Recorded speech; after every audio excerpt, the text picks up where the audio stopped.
Welcome to Swift Lore Podcast, where we dive into the lyrics and lore of our Lord and Savior, Dr. Taylor Allison Swift. You gonna say your name? Oh my god, I got it messed up! Yeah! Scoreboard! Cat 100, Abby 2. Oh my goodness gracious. We're closing the gap. We're closing the gap, kids. Okay. Abby and Kat were born in 1997 and became best friends when they were 6. Grew up together and started a band and bonded over music ever since.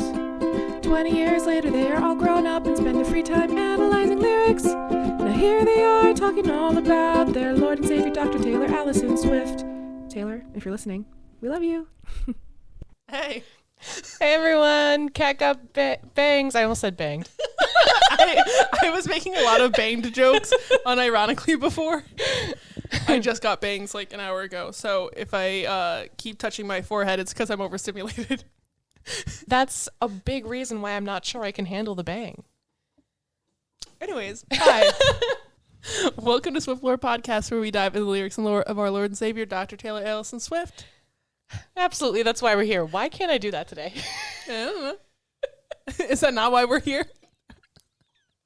What was I made for? I'm only physically here. I think that's the problem. That's so real. That's why I got bangs.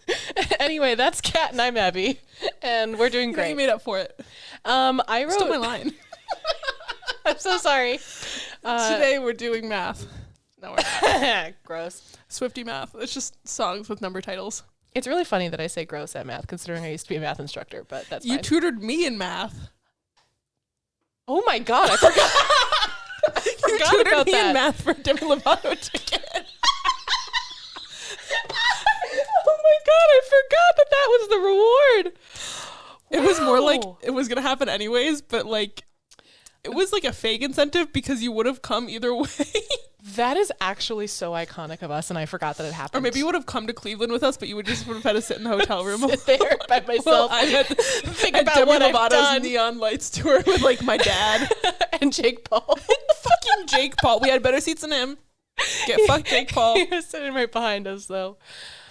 Wow. So today I am covering 22. I'm covering 15. So We're same vibe. We're covering 22. It's like, yeah, sure. Oh, I'm bleeding. Oh my god.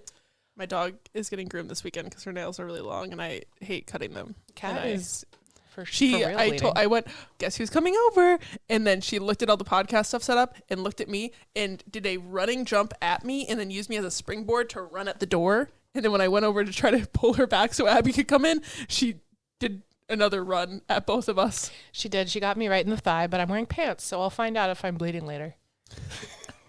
Womanhood. Okay, we're doing 22 because it's our 22nd episode.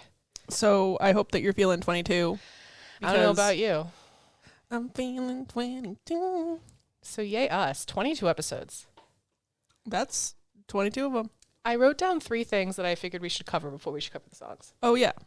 First thing, number 1, our man Joe, take this over. Oh, yeah. Joe Keery, DJO Joe. End of Beginnings is trending right now on TikTok, which I am obsessed with because that's probably my favorite song off of Decide. And there's a trend that's like, if I won the lottery, like, you wouldn't know, but there would be signs. And fucking Taylor Nation posted a like screenshot, whatever, from like the Anti-Hero music video with that as the caption, and they also put it in their story. And I was like, why are they putting Easter eggs for something that we might be doing? Because they listen to Swift Lore. Taylor Nation, which also, okay, another thing is that Taylor Nation was revealed to literally be Scott Swift himself, partially, because these two girls, Chat Reacts, they went to one of the shows in Melbourne, and then the second night they were invited back by Taylor Nation, and then they asked like, oh, hey, who are we talking to on the Taylor Nation account? And they're like, probably Scott. And it's like, Scott Swift? Half the DNA of Taylor Swift? I just love the concept of a dad being defined as half the DNA of the daughter. Wow. I mean, she's the cool one. He's great too. He's great too. Scott invites to the shows. Yeah, they got this really nice letter from Taylor, which means that we have a chance. We're manifesting it now. I feel like my odds of Taylor Swift knowing that we exist have gone up exponentially. And you guys know that we talk about Joe a lot. We try to slip it in as much as possible. And now it's on the Swiftie radar, and I'd like to take credit for that. We'd like to take credit for that. Abby takes main credit. I'm like the little footnote. It's one of those things where I showed you the album and then you became more obsessed with it than I ever have. I listened to literally nothing else for 2 full weeks straight in December. I was in a weird place mentally. Last year was a lot of Joe for me as well. I mean, we already talked about this at length in the Spotify Wrapped episode, and also in our Dear John and Would've, Could've, Should've episode, because we had just driven back from Albany and listened to Decide on repeat for 3 straight hours. That's Dear John spelled DJOHN. No!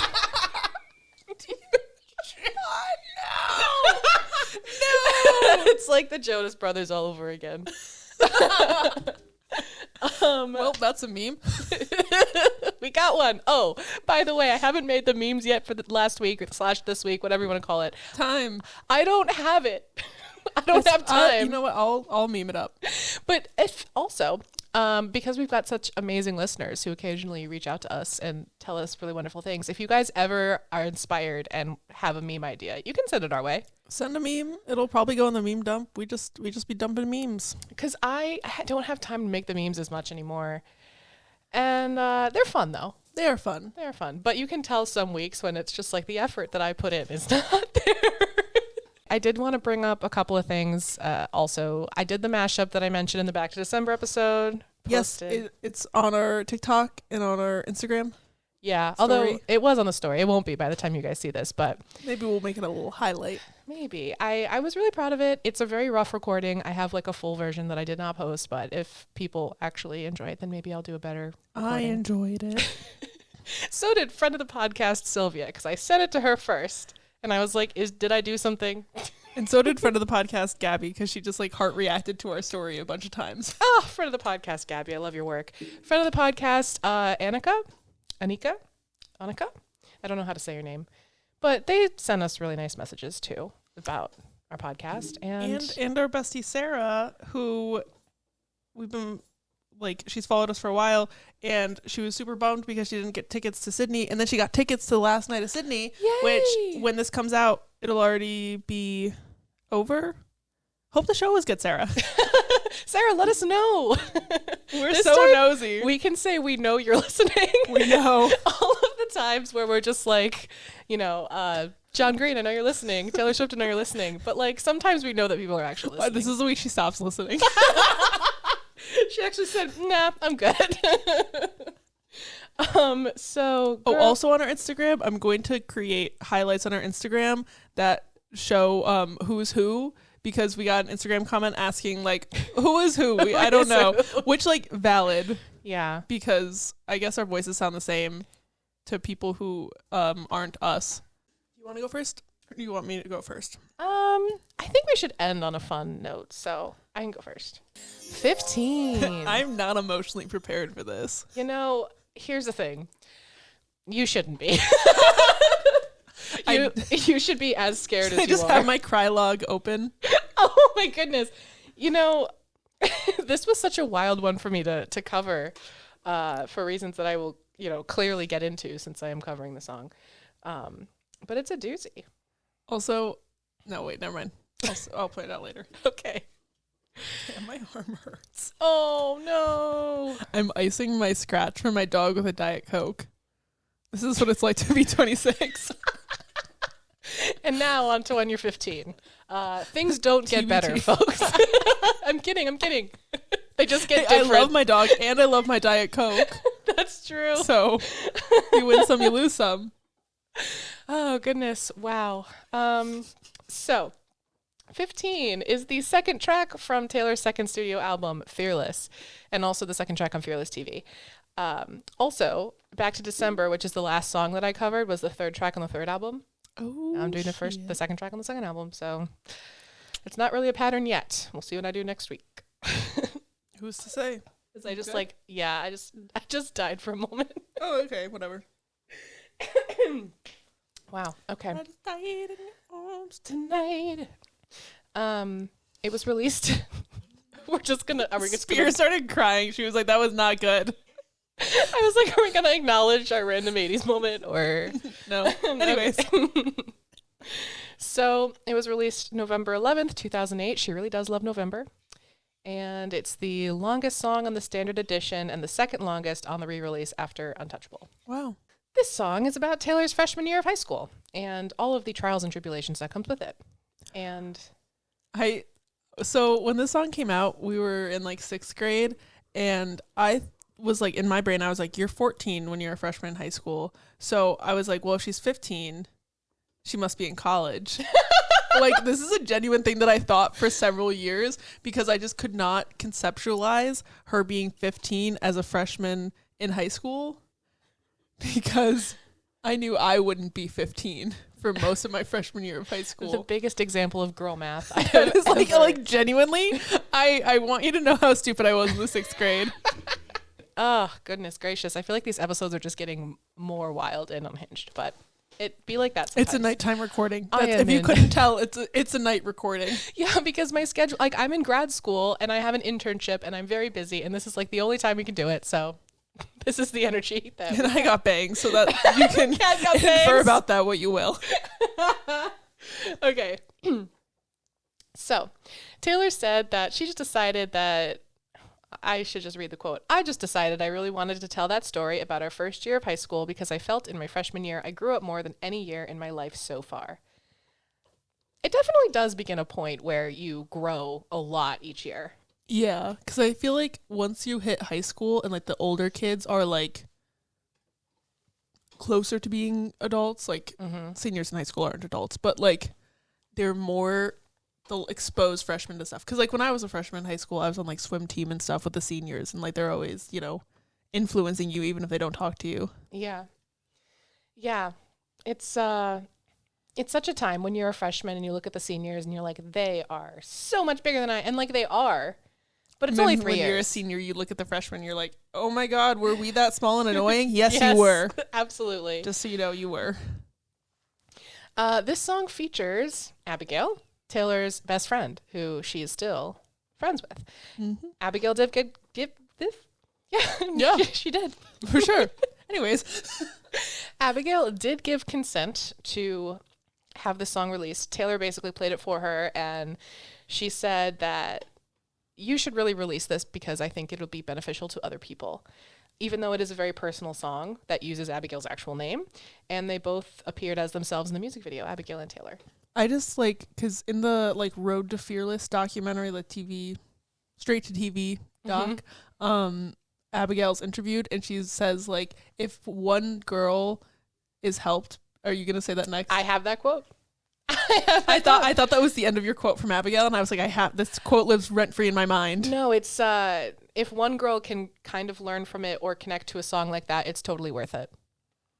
Oh. Which is, yeah, that's the beauty of Taylor's music, is that it can really resonate with people all over the world at different periods of their life. Taylor said that she cried recording this song, and in the hidden message in the liner notes was, I cried while recording this. Wow. Yeah, that makes sense. I cry while listening to this sometimes, so I'm just like, Taylor, for real. Yeah, this came out during the era of my life where before school every morning I was watching VH1 and the music videos. Oh my God. And the music video for this is so 2008. Yes. It's got like the graphics over. Yeah. Sorry, I hit the mic. It's got the graphics. It's got the like random structures in the middle of a field to be kind of whimsical. It's I think it achieved whimsy. it definitely achieved whimsy, and it's something And then that it was like, haha, isn't this whimsical and fun? Give me your heart. I'm going to step on it. depression. Give me.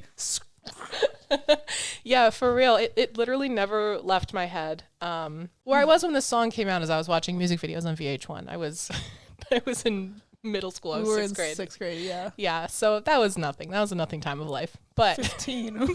whoa. I've already mentioned on the pod that puberty hit me when I was 15, so let's start there. You know what else hit me at 15? Clinical depression. Same. Correlation? Yeah, probably. 15 is when I was so depressed that I made a little pillow fort out of my bed. It was like I took this like king size blanket and I had like a painting hanging over my bed. So I took the painting down and then I tied string to the blanket and like put it on the picture hanging hooks and then had it draped over my bed. It was iconic. And then I would just sit in there and like go on Tumblr and be depressed. And then I learned how to play guitar in that weird little depression. I had fairy lights in there. Like it was a whole vibe. I wanted but that it was bedroom. Also just so that I did not have to face the outside world. That's the vibe. 15. That's what happens. That's what it's like. I mean, it's funny. I overshare a lot in these notes, just be warned. But like, even though my experience was so different at 15 than Taylor's was, like I wasn't dating anyone.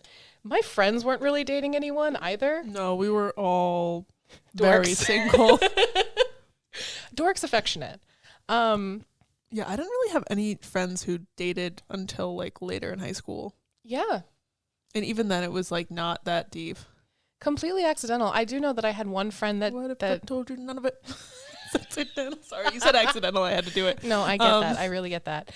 This is part of the overshare, and it's not great of me. But at the time when I was 15, I really like kind of shamed the people that were dating. Like I didn't understand it. My little asexual brain. Oh my God. Did I ever shame, there was somebody that I was friends with and her boyfriend sat with me and another friend at lunch every day. And I, in my little gay brain, was like, I have a crush on him because he's unattainable and therefore safe. Mm-hmm. Do you want me to say who it is? I know. You know. And like, they would just make out for the entire lunch period some days. Like 40 minutes of sitting in the lunch, like a crowded cafeteria and just making out. And then he cheated on her with her friend and then they got married. Yeah, you know what? I think you've told variations of the You story cut of it this every couple. time. Every time I'm just like, there's kind of enough identifying information for them There's to really know. not. But anyways, that's who I saw dating at 15. I did not bring this journal entry with me this time, but it is ingrained in my brain. When I was a freshman in high school, someone, I found out that she was like, doing stuff. And I wrote in my journal, I was appalled. I was literally like... Did you write, I am appalled? Oh, God, I wish. I wish. This journal entry haunts me. It is some of the most... Like, I am trying to insult this person so much, but I can't. I just don't know. I have no ground to stand on. Better than revenge, but... Abby's version. Literally Abby's version. And I distinctly remember one part where there's just like a teardrop that smudged some of the writing, and then I just wrote in the margin, sorry for the tear. I was like so heated about it. So anyway, that's what being 15 is like. Critics liked this.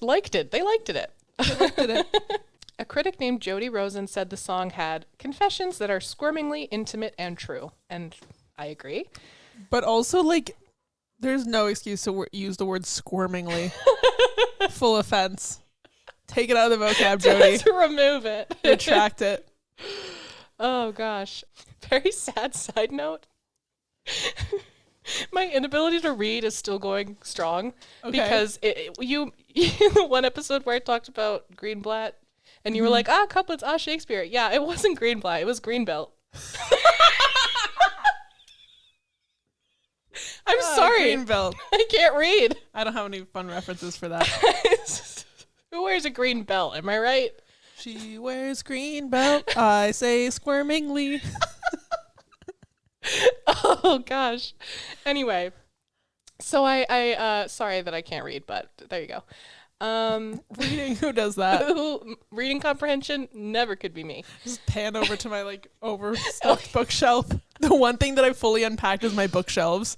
Like everything else is chaos, but my bookshelves look perfect. As well you should. That is your duty. There were some critics, specifically like more feminist critics, that called this a sex negative song. It's not sex negative. It's saying that like bleh. No, that's such an oversimplification of this song. Agreed. That's not the vibe I get. I think it's a real thing that happens. Yeah, because part of being sex positive is being like giving people the tools to understand when they would be interested in sex and when they wouldn't be. And this song is just saying, like, she clearly felt pressured into doing this, and then it had a negative effect, and then she felt used. Like, that's just a thing that happens. That doesn't, if it was like her being like, I had sex once and then I died, like, that would be sex negative. Yes. It's to quote Crazy Ex-Girlfriend, the situation is a lot more nuanced than that. The music video was directed by Roman White, who he also did You Belong With Me. And I already mentioned it has Taylor and Abigail starring as themselves. Very sweet. Performances. At the 51st Grammy Awards, it was a duet with Miley Cyrus. I didn't know that. Wild. That is wild. Kind of love that. It was on the Fearless tour, the Speak Now tour. It was performed on select dates of the 1989 tour instead of You Are in Love. It was... Imagine expecting You're in Love and then 15 plays. That's rude. That would be like, I would be just on the ground. Like, You Are in Love is so cute, it makes me cry, but this would just be a different... Oh, yeah. It was also on the Reputation tour in London for her 15th show instead of All Too Well. I would be bummed if All Too Well got cut. Yeah. Yeah. Me, every time Taylor changes her set list, how could she do that? And it was also... And then I'm like, no, let her do what she wants, but not if it impacts me. It was also the surprise song on night 2 in Nashville on the Eras tour. More on that later. This is kind of an interesting thing I didn't know about. So Taylor partnered with electronics reseller Best Buy for Out 15, a program that allows teens to help decide how I can't speak English or read or basically do anything. This was a charity thing. This was for charity. She taped a public service announcement called Teen Service Announcement by Best Buy for this charity. It was shown at each North American stop of the Fearless tour. At 15 different stops, At 15 donated 40 concert tickets and a guitar autographed by Taylor to local teen-focused charity groups. Oh, yeah. That's really sweet. It's really sweet. I love all the charity work she does. And now we get into the lyrical breakdown. Yeah, okay. Got your spreadsheet ready? Let's go. Let's go, girls. But then, like, in a minor key, like, no. That was not even close to the sound. I am shocked and appalled at how little resemblance that had to the song. Well, yeah, it's because that song is such a bop, and I was going for more of a sad vibe. Speaker's not buying it either. My next cover is going to be a melodramatic minor key version of what's it even called? Man, I feel like a woman. Okay, thank you. I was like, it's not "Let's Go, Girls," and I know the hook. I know the little thing. The like, I know it. Okay, we all know it. We're born knowing it. We're born singing it. That's how you know that you're a girl. Do you vibe to this or not? Do you vibe or not? Oh no. Okay, lyrical breakdown. Whew.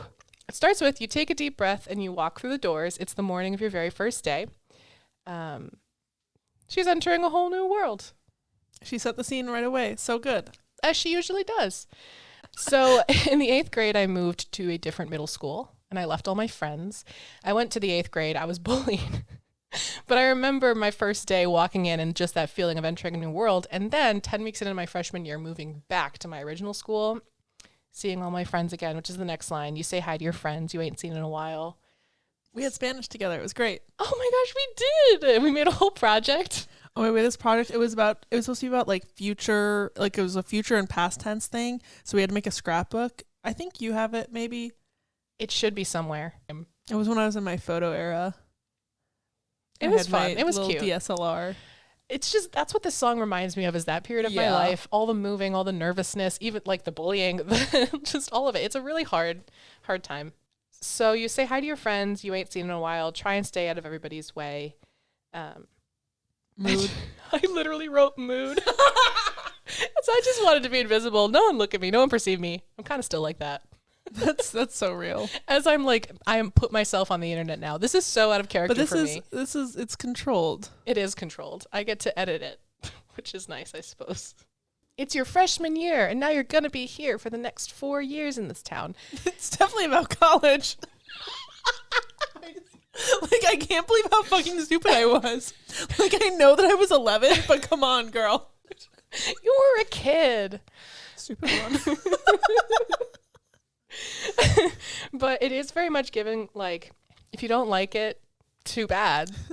This is it. This is for 4 years. You have to go through the public education system, even though it sucks a lot of the time. Yeah.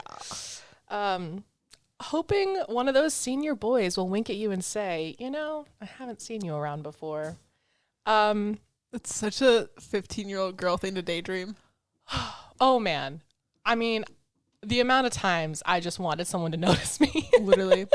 I recently remembered this one time that, like, I was going to my locker and I dropped, like, I hit something and, like, I dropped all of my stuff. I was holding, like, a bunch of things, and this random boy that I had never seen before in my life and I never saw again appeared, helped me pick everything up, and, like, handed it to me, and I was just like, thank you, and he didn't say anything, and then he just went, and I never saw him ever again, and I thought about him for, like, months.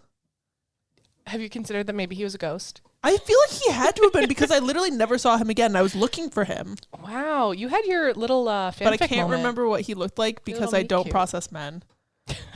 Like, men's appearance He's was just a dude. It was like a guy. He was just tallish. A guy. He helped me one time, so it's cool. That's so funny. I don't know. I had so many crushes that I don't even have a story to hone in on, but just this is so relatable. Then we get into the chorus. Because when you're 15 and somebody tells you they love you, you're going to believe them. Ow, okay. What? You can't just make the jump from getting ready for my first day, I'm walking in, I'm hoping, and This depression. is like love is a lie. Like what? Like a little hits different connection. Oh my, love is a lie. Oh. This is just a doozy of a line to jump right into.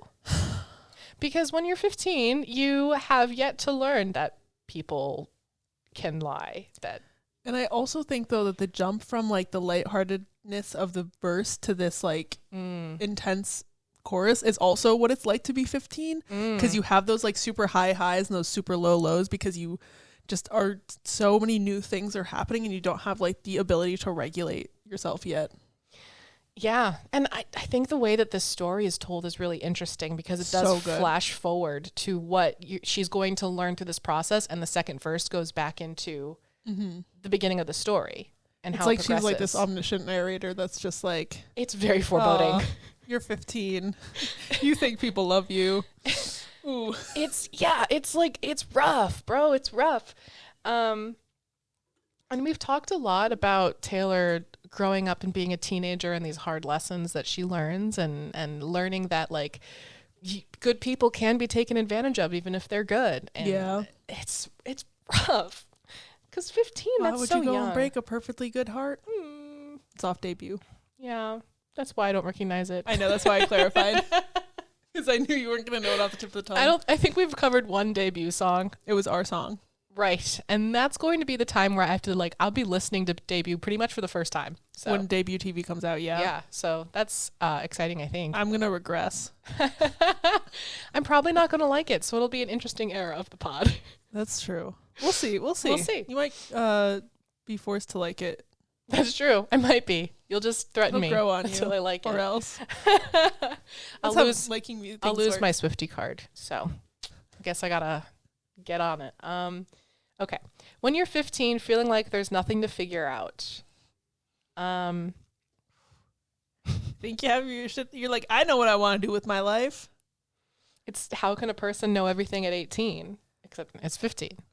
Because you don't even know what you need to know. Yeah.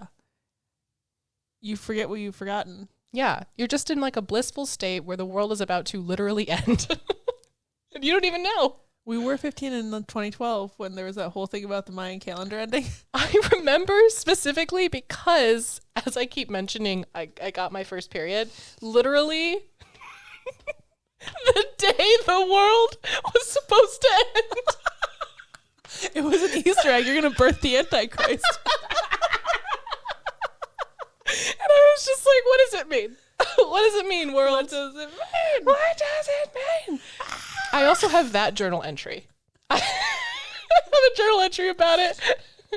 What a rough time of life. There's so many tangents for this. Whew, okay. Count to 10, take it in. I don't have much to say about that. I just like how she's taking a moment to appreciate what she has before she loses it. Memorize what it sounded like when your dad got home. Get out of here. Get out of your own This is my house. This is my house. I make the rules. It's been real, everyone. Okay, see you later. No crispy high five for the road? Nope. All right. This is life before you know who you're gonna be. I don't think I ever appreciated that line as much as I need to. Because, like, 15 is really, I feel like, the last time that you're just, like, people start asking you about, like, what you want to do when you grow up, but, like, it doesn't really get serious until you're, like, 16, 17, like, starting to look at colleges and stuff. When you're 15, you're just, like, you're just there. And you're seeing all this stuff that exists, but no one's putting pressure on you to think about it yet. Yeah. I'm going to be referencing this journal a lot because I did it in like freshman and sophomore year when I was 14, 15. I need to find my journals from back then. Oh, I have our yearbook. Oh, man. Maybe later. I have all of them.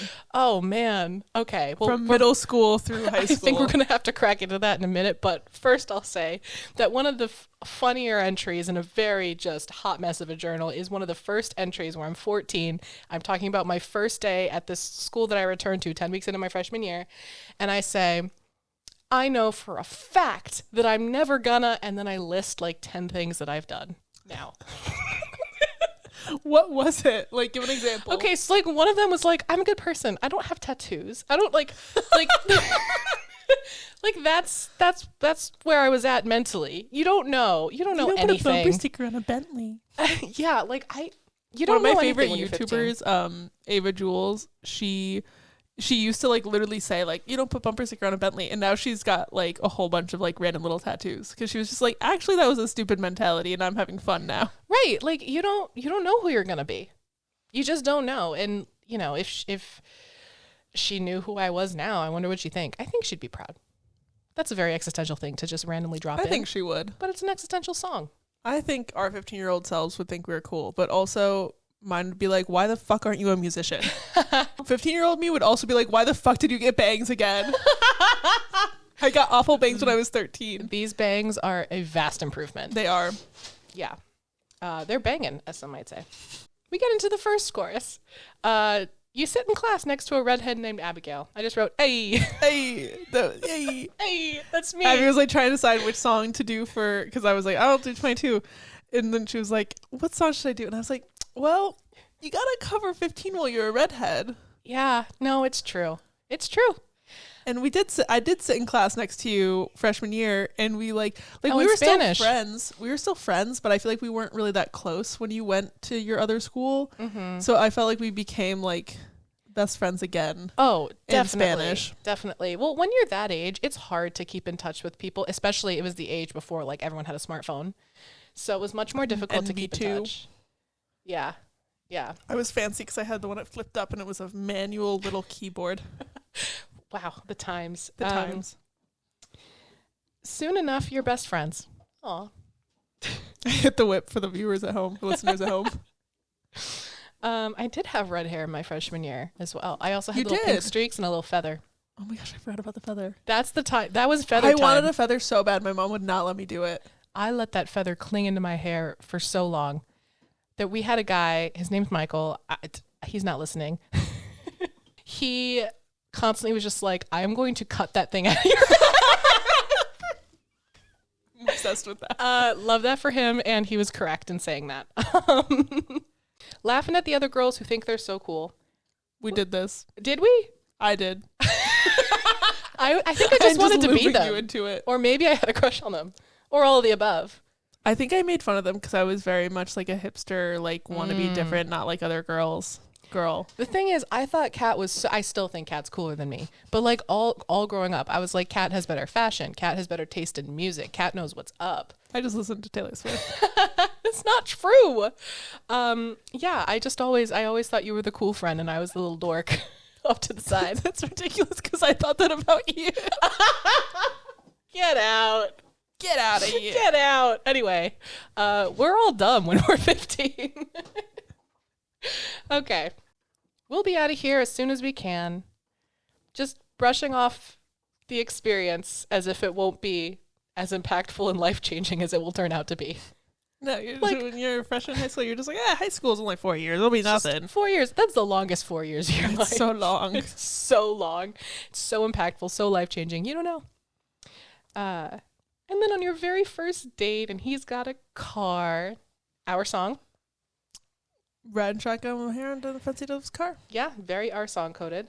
And you're feeling like flying, and your mom is waiting up, and you're thinking he's the one. Like, all of that is very our song. I also, when I go on first dates, I listen to Enchanted, and then sometimes I listen to this song just for that little bit.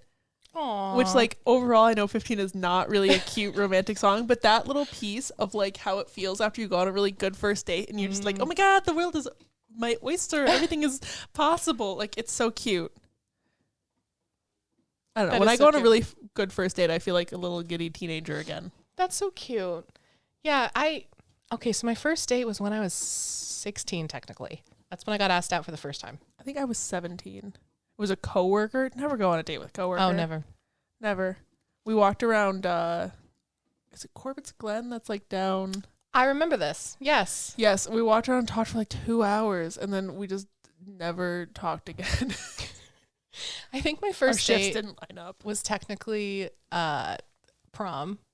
Because I got asked to prom. That was the way that it worked. And when you're in high school. I thought you were already dating her before prom. I was, but we didn't do anything. Like, we didn't go out. Oh, that's right. It was very much a high school, like. Yeah, and we hung out before we got together. We saw Frozen. Frozen was in theaters. And just to button that, I saw him, like, last month. Wait, really? Yeah, I did. He's doing great. That's good. You know where he's moving? Chicago. When he's back in Chicago. And I love that for him. And you're dancing around your room when the night ends, which is very Enchanted. Very Never Grow Up. Very Never Grow Up. You belong with me. Just that concept. We've talked about it a few times.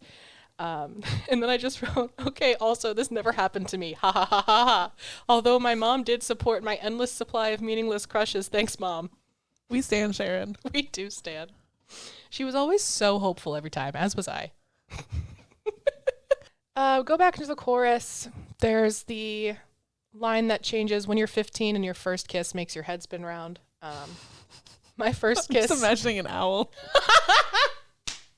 We got another meme. Ladies and gentlemen, that's so funny. Because their heads do a full thing. But then they have to go back. Sorry. No, it's fine. I'm just thinking a lot about owls. Got owls on the mind. Well, I've been reading the Percy Jackson books, and Athena's thing is an owl. So every time an owl is mentioned, I'm just like, they're so fucking weird. I don't know what happened to make them evolve to exist, and don't tell me I don't actually care. But like, I feel like they're just so strange. They just do so much weird shit. They're weird. Have you ever seen one without the feathers? No, and I don't want to. Don't ever look it up. It's terrifying. Don't do it. Cat's doing it. Well, you Cat's doing it. You can't tell me that She's gonna hate it. No, she's gonna hate it so much. Oh no. What the fuck is that? They should not exist. I'm an owl hater now. You haven't felt this way since E.T. Okay, but there's a resemblance Me too. between featherless owls and E.T. Everything I hate just somehow connects back to E.T. It's all my childhood trauma. Oh my goodness gracious, that is so funny. All right, so your head spins around on like an owl. Like an owl. Well, my note was just that my first kiss did not make my head spin around. Oh, mine. Oh my God, should I tell my messy first kiss? Okay, let's do it. We're already there. My first kiss, I was a senior in high school. I went to a homecoming party with some friends, and we were underage drinking in a basement. And my one friend was like, "Oh, my coworker's here," and like, he goes to a different school, but like his girlfriend just dumped him, and like he's been so mopey about it at work. It's so annoying. And I was like, I'll go make out with him. And then I went and made out with him. Then I came back to my friends, and I was like, that was my first kiss. And they were all like, Kat, what the fuck? And I was just like, I like vodka. That's very drunk cat coded. It's yeah. But also, I remember getting that text message of Kat just texted me being like, I just kissed someone. I don't know him. I think his name might have been Evan. That sounds correct. That's all I got though. Yeah. And I wrote a song about it. You wrote a lot of songs back then. I did. Yeah. Like every day I wrote a song. Yeah, you wrote a lot. It was impressive. They weren't good for the most part, but some of them were okay. Sarah Gross said that for every song that she writes 4 not so amazing true. ones. That's true.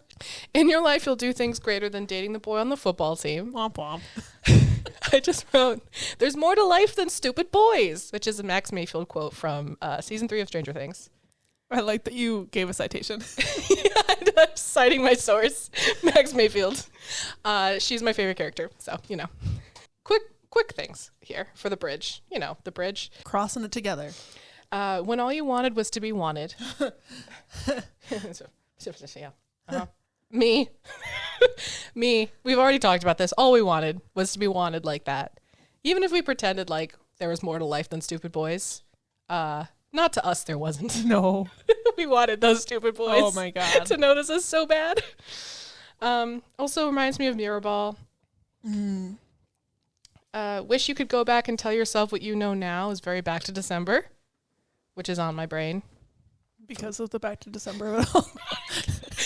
I need people who are watching the video medium to just look at the thing that Kat just did, which was slowly slink onto the couch. I didn't want to stand up. My knees were starting to hurt because I'm elderly. So I just slid down.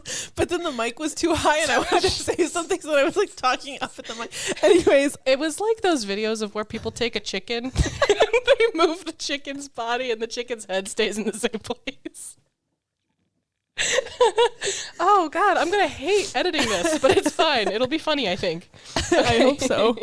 Because we're like 45 minutes in. It's fine. I'm almost done. Okay. It's fine. Okay. Back then, I swore I was gonna marry him someday, but I realized some bigger dreams of mine. Slay. We've talked already in Midnight Rain, 'Tis the Damn Season, about this lyric. She talks about it a lot. She's like, there is more to life than stupid boys, and I'm gonna go make a name for myself. The only thing they want to see is a one night or a bride. Yup. And Abigail gave everything she had to a boy who changed his mind. That line has stuck with me ever since I heard it for the first time. Yeah, I think when I first heard it, I didn't understand it because I was like still a kid. But once I understood it, just sitting in it was like, mm-hmm. And maybe it stuck in my head forever because my name is Abigail. Fair enough. But just that concept of like trusting someone enough to do that and then having them just be like, LOL, bye. It really does feel like it's everything you have at the time. For someone just to brush you off and then it's no longer, you're done. Like how soul crushing that is. Taylor said that that's the first line that she wrote and then she wrote the song, worked backwards from there. I love that. It's kind of like what, because you brought up Sarah Gross and now Sarah Gross is on the brain, how she said like songs should have like a thesis statement. Yeah. I feel like this is the thesis statement of 15. I think about that all the time. Yeah. Now it's such a good mentality for songwriting. It was great advice. We do stand. And I've been listening to Deep End a lot and like, that's the mental state that I'm in, by the way. It's a great song. Go listen if you haven't listened. And we both cried. This is where I get back to that surprise song at Nashville. Abigail was there and Taylor sang that line and we both cried. And then she said, and that's okay. Yeah. What a special moment. That's so like because I remember once I had a friend who got broken up with and like her boyfriend broke up with her and she came and like sat next to me and just burst into tears and just like cried for like 45 minutes. Yeah. And like that's girlhood. It's that just is. Your friend gets dumped and you watch shitty breakup movies and cry and you together. Cry. That's when I had my first big breakup. I watched Someone Great with our friend Bailey. And also Midsummer. Midsummer, great breakup movie. That's more of an anger stage. In a sadness stage, Someone Great is the move. That's true. It's crazy that I didn't make this connection before, but in New Girl, Jess, the main character, is going through a breakup, and there's a part where she's listening to 22 by Taylor Swift, and she's crying with a glass of wine. And that's how I'm trying to be. Yeah, her roommate comes out and tries to cheer her up, and she's like, I just want to listen to Taylor Swift and cry. Sometimes you gotta cry. When you're 15, don't forget to look before you fall. fall into me. Oh, your song references this episode are just constant. Yeah. I'm a jukebox, baby. And I love that for you. Abby's like, please fucking stop. I'm just trying to get through my notes, man. All right. So she's saying this is a cautionary tale, as if these formative, necessary, and inevitable experiences can be prevented. But they can't. They can't. Unfortunately, you are just going to learn these hard lessons, and it's going to suck. And slight variations of each other. In slight variations. But I've found time can heal most anything. I love that line. I actually have a sticker that says that. And I do love that concept because I think you have to grieve and you have to give it that time. And eventually things will get easier. Yeah. But you just might find who you're supposed to be. I didn't know who I was supposed to be at 15. Who does? Nobody. I got chills. I love that line. Like, yeah. Because also the like concept of, you know kind of like what you want out of life when you're 15, but you don't know like what you're really supposed to be. Like you really don't. It's not that you don't understand the world. It's just that you don't understand your place in it just yet. Your place in this world, if you will. Mm-hmm. I was trying to stop making song references because you yelled at me. You yelled. That's Abby's version of yelling at me, is like making a slightly offhanded comment and me internalizing it deeply. So you can only imagine the things I wrote in that journal entry where I was just like, I can't believe they kissed. My discussion question. What do you wish you could tell your 15-year-old self? I'm trying to think if I want to do like a serious or like a little funny one. So I feel like on a like more serious note, it's just like you have time. It's going to be okay. Because everything felt so like of the moment. Got to make decisions right now. Everything's so intense all the time. It's like it's not that it feels that intense, but it's not. Also go to therapy, please. Therapy is important. I don't know if I would have told her anything. I want to just go the it gets better route because it does. But also, like, 8 years of my life were very, very difficult. Yeah. As I was figuring out who I was. I didn't really do that until I was 24 years old. Like, it took a while. So just, like, telling her to just, like, be patient and you will get on the other side of this. It's going to be really hard, but you will. And here we are on the other side. Our friendship is going to turn 21 in September. Trigger warning, I went by Kathy in high school. I can't believe you did that. That's the most embarrassing thing. I started going by Kathy at 7 years old. Imagine calling a 7-year-old Kathy. I was in the second grade. And I was like, Catherine is too long, and I don't want to. It's 9 letters. To be fair, that is a lot of letters. It's a lot of letters, and I was not good at writing all of them. I went by Abby because Abigail was also. I was like, it's too many. That's too much. That's too much. Abby is 3 letters. That's about all my little kid brain could handle. That's still is. That's why no one calls me Abigail except for our ex. Of course he does. It's a bit. And now, 22. Let me get my notorinos up. What's the fucking owl? What's still up? I have to close out of the tab. So did I. Fucking jump scare. Editor Abby, if you want to replay the clip of Kat going, ah! Oh no. What the fuck is that? The best part is that was like a genuine reaction. That was not like I was not playing it up for the camera. It's horrifying. If you haven't seen that, no, seriously, it's horrifying. So 22. I wanted to start by touching on my song. My hint song was Heaven and Hiding by Halsey, which thematically is not relevant at all, but it was also prominently featured on my 22nd birthday party playlist, which is why I chose that as my hint song.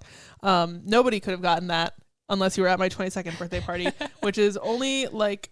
I don't even think I was there. You weren't there because we were in college, right. And it was in New Paltz. Yeah. So this song is a track number that I forgot to write down. I knew I would forget something in my notes. Let's see. Someone did reach out and say... It's track 6 on Red. Nice. Someone did reach out and say they liked our hint songs. They did. So now We'll keep going. We're energized. We're hint songing it up. So this song comes after All Too Well on Red and Red Taylor's version, which is fitting considering Wow. it's supposed to be fun turning 21. I don't know about you, but I'm feeling 22. Yeah, I suppose. She really likes to do like a little pick me up after track 5 a lot of times. That's true. That's true. Like Nobody No Crime after Tolerate It. Yeah, that's also a shift. So the song was written by Taylor, Max Martin, and Shellback, which is a producer. That's like his stage name. And I was like, that's not a real name, and it's not. So if you were also thinking that, mood. This peaked at number 20 on the Billboard Hot 200, which is wild that it wasn't higher than that. But whatever. I don't know. And this song is famously about Taylor's 22nd birthday party, which was just like a huge house party, and she just had all these friends over, and they're like spilling out onto the balcony and just like having fun, and it was just a really good birthday. And she talked about that like during Red era, and now during the Red TV era, finding out that like her 21st birthday is what The Moment I Knew is about. Yeah. You know, it makes sense. Mm-hmm. It's a big old ouchie. It makes the song more ouchie. It makes the song more ouchie. And it's a bop It just of a makes the song a little bit ouchie. It was not ouchie before. No, that's the thing. It adds a little bit of ouch. It's definitely just like, oh. And so when Red came out, she did an interview with the Daily Beast and talked about 22.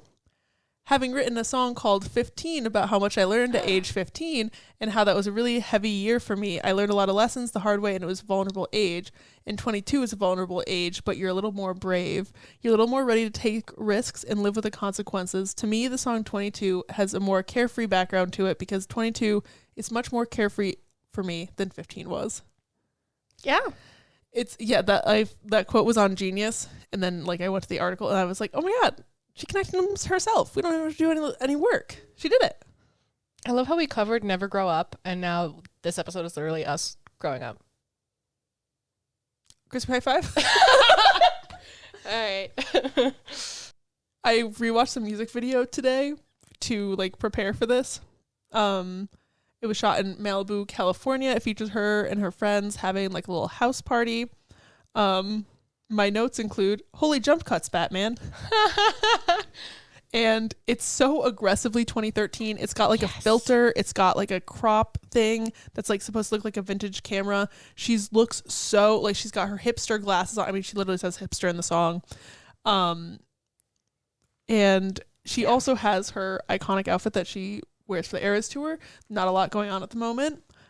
Which has, the variations of like Who's Taylor Swift Anyways, Ew, the different versions for the Eras tour. Love them. I feel like that's one of the most common outfits at the Eras tour, which is great because it's so fun and so easy and like comfortable to wear. It's very iconic, and you're so right. That is the most 2013. Like that, this defines 2013.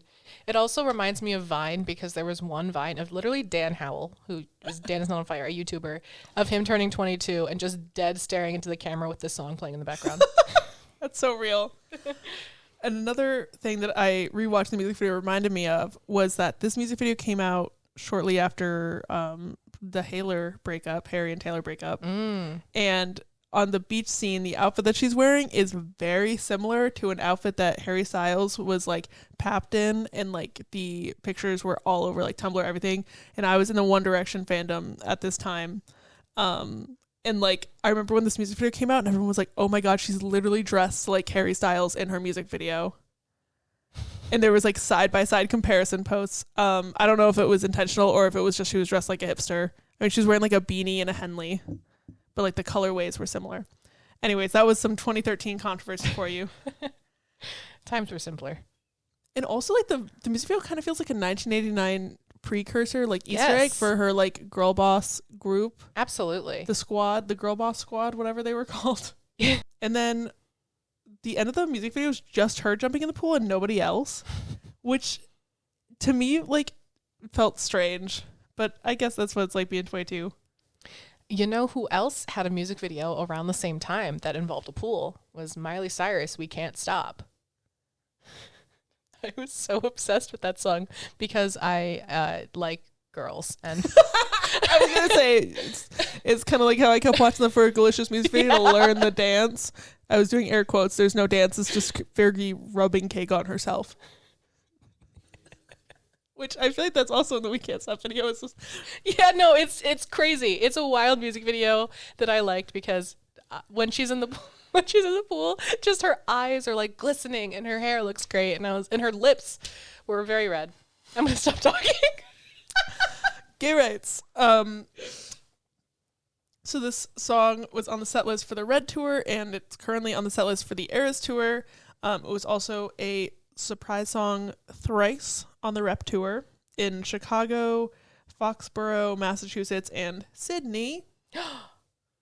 Which is funny because when we're recording this, she's performing there this weekend, and when you're listening, it's after that. Time. In terms of my personal connections, for my 22nd birthday, I threw a birthday party. I was a senior in college, and I was living in this house with 6 other people. We all had our own rooms, but it was chaotic and awful, and I don't speak to anybody that I lived with anymore on purpose. And I threw this party, and then I was in a band with some of my housemates, and then I left the band at like the beginning of our lease because I was like, actually, I don't like this anymore. So they booked a gig for the night of my party after I had scheduled my party so that they were gone, which was like 5 of the people that I invited to my party were in the band and like went to that instead. And then my other roommates went with them because they sucked. But it was still a fun night, and I had my playlist. Instead of hitting shuffle, I made sure to order it in like a shuffled order, but I put 22 on the playlist every hour on the hour. Approximately, like I literally went through and listened and was like, okay, where is like an hour in? And I put Taylor Swift 22 every single time. That is iconic. I love throwing a good little party. It was a great party. The theme was dress as your idol but sexy. So it was like I dressed as Ophelia, so I was wearing you can imagine. Don't. Anyways, Kat said no heart. But also, what a time being 22 was. I also got to move out of that place when I was 22, which was great because I hated those guys. I listened to this song so much that year. Same. When I was 22. I like to listen to it ironically when I was 22. Like when I was having like a mentee bee, I'd be like, let me put this on. And then like Snapchat people crying because like that's so funny. That is. I think I had it as my alarm or my ringtone that year, and only that year. As you should. I'm not ironic enough to leave it there. That's fair. Overall, the song, this is just how it feels to be 22. It's chaos, and you're there, and they're there, and everybody's there. That's true. That's correct. It feels like a perfect night to dress up like hipsters. It's so 2012 silly girl moment. Mustache on the index finger. I wish I could talk. It's so 2012 silly girl moment. The mustache on the index finger that people used. I still fucking said finger wrong. No, but I know what you're talking about. It was like LOL RAR, you know? RAR XD. Yes. Quirky silly girl, Rage not like comics. other girls. Yep. Let's be silly and let's dress up like hipsters. Like, I'm sure we did that. Oh, absolutely we did. And make fun of our exes. Mood. That's what exes are for. Bits. Yeah, if there isn't a bit, then like... If there isn't a bit, then there's trauma. And if there's trauma, you can make a bit. So there's always a bit. The 2 stages of a breakup are trauma and like make it a bit. I can't. I have no comment. You're not going to endorse that as a psychological semi-professional? I can't endorse it. I can't. I can. As a tortured poet. But wait. No. Okay. Yeah. I got there in the end. You did. It feels like the perfect night for breakfast at midnight. Midnight breakfast, going to like a diner with your friends. Fucking slaps. I used to love that. There's a 24-hour diner in New Paltz where I went to college, and like during finals and stuff, when everybody's brains were just completely fried, like there's gotta be the one person that's just like, who fucking wants pancakes right now? And everyone would be like, pancakes. And then we'd be able to think of nothing but the pancakes, and we'd go get pancakes and then go back and be like, we're going to keep studying. And then we would just be like sugar high in the library. Listen, I will eat pancakes anytime, but I will say that breakfast at midnight hits different. I love a good midnight cereal. I think cereal is best at midnight. That's true. We also had a 24-hour diner by our college, and I never went my entire college experience until February of 2020 when I was a senior, when I told someone that, and they said, well, we got to go. So we went at like 2 a.m. As you should. It's 2 a.m. feeling like I'm going to have a pancake with my friends. I did get pancakes. I know you guys were wondering. So, and then also it feels like the perfect night to fall in love with strangers, just like me for real. We talked about this with I Could See You a whole bunch. A running theme. Falling in love with strangers. It's a mood. Or the Solvang woman. The Solvang girl. Still think about her. Don't know her name. Could not even picture her. We're happy, free, confused, and lonely at the same time. Fucking true. Yeah. That's exactly what being 22 is. Like, I remember when this first came out and I was listening to it, I'd be like, that's so stupid. Like, you can't feel all those things at once. Just because you have the emotional range of a teaspoon, 15-year-old cat. There's a line from Buffy where Giles says, you have the emotional maturity of a blueberry scone. That was me when I first listened to the song. And I was like, it's a bop, but you can't feel all those emotions. And then I was 22 and I was like, yeah, you know what? I am happy, free, confused, lonely at the same time. Absolutely. It's miserable and magical. Yeah. Sorry, that's just so funny. I feel like maybe instead of hanging stuff up, we just get like a mural here that just says miserable and magical. Ooh, merch idea. Merch idea. Miserable and magical. Tonight's the night when we forget about the deadlines. Me every day, because ADHD. Mood. I have to write so many reminders for myself all the time. Oh, yeah. Because otherwise it's just gone. Like, sometimes people will be like, oh my God, you're so organized. I'm like, if I wasn't this organized, I would get nothing done. Oh, yeah. I don't know about you, but I'm feeling 22.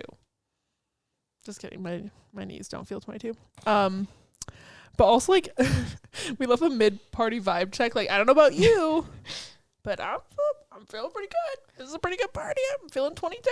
Imagine she's the first person at the party that turned 22. And this is just her rubbing it in everybody's faces. She is like an early birthday. It's like, I don't know about you guys, but like, I remember it's supposed to be fun turning 21, but I don't know about you.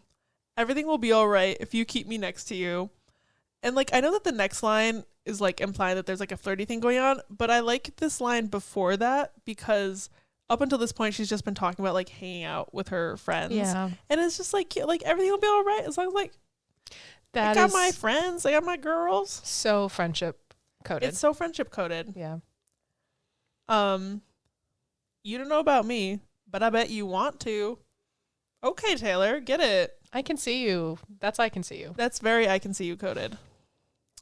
Everything will be all right if we just keep dancing like we're 22. It's very like Shake It Off by Florence and the Machine coded. Also, it's hard to dance with the devil on your chest, so shake it off. It's like everything will be all right if we just keep dancing. Like if I ever keep myself in perpetual motion, I will not die. That's so real. If I keep doing more things and keeping myself busy, then I don't have to process my emotions. I mean, we've all been there. We're all there right now, right? I'm there. I'm there. Here I am. Anyways, 22. Ooh. 22. Ooh. Right. It seems like one of those nights. So the first time feels like one of those nights. Now it seems like one of those nights. So before it was like she had a feeling, she had a vibe, but now it's seemingly coming true. Wow. The night is just everything she envisioned. But also it seems like one of those nights where this place is too crowded. Me anywhere, if I get mildly overstimulated, I'm like, there's so many people here and I'm going to die. Concerts with me are so fun. I've been to many concerts with you and honestly, they are fun. Don't say that I about only yourself. get overstimulated at like really bad GA shows. Yeah. Yeah. When people are like, if I have strangers touching me for like hours straight, I'm like ready to punch someone. I don't. I have never done a violence, but I feel prepared to do a violence. That I don't think I've ever heard a quote that represents you more. I've never gotten in a fight, but if I did, I would win. Probably. I've never gotten in a fight, but I'm always ready. Exactly. I'm an Aries. It's almost my birthday. Too Many Cool Kids. Who's Taylor Swift anyways?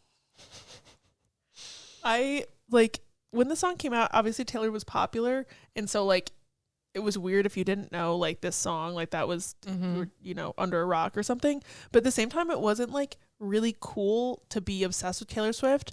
And then I was thinking about it, and I was like, it wasn't cool to be obsessed with anything. No. Like, the only thing that was cool was being, like, a fucking piece of white bread with lipstick on. Yeah.